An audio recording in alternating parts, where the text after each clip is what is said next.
As you just heard there, we've seen more violent clashes, deaths and protests on the border between Gaza and Israel after the US opened this embassy in Jerusalem.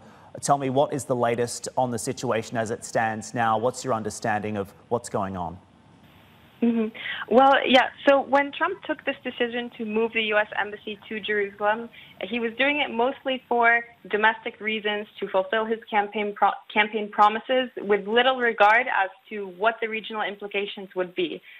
So we've been seeing protests in Gaza since March 30th. So it really doesn't come as a surprise that we've seen an escalation so far today. And there is a lot of anger with what's going on in Jerusalem, and this issue is being raised at the UN Security Council.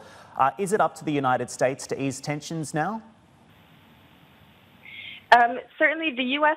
should be playing a bigger role in the Middle East, although we have seen since Trump took office, he is kind of diminishing U.S. action within the Middle East, which then is allowing other players within the region, especially Israel, to really embolden itself and kind of take more action themselves.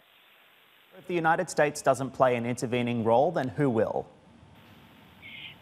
So we're seeing now that Trump's intention is to have some of its regional allies kind of take the place of that U.S. Withdrawal from the region. For example, Saudi Arabia and Egypt. So he's looking to those allies to support U.S. interests financially and possibly militarily if they can commit those resources to fill that gap that the U.S. would be leaving.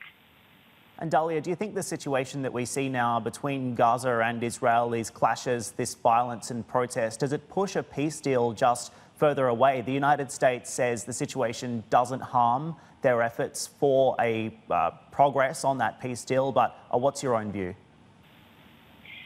So, of course, at this point, seeing any peace deal in the foreseeable future is highly unlikely. Moving the embassy to Israel is, from the Palestinian perspective, really represents the reality that they've been experienced for decades, and that's that the U.S. hasn't really been an honest peace broker in the region. Still watching? Perfect. Click here to watch another great video from CNBC International. Oh, and don't forget to subscribe. Thanks for watching.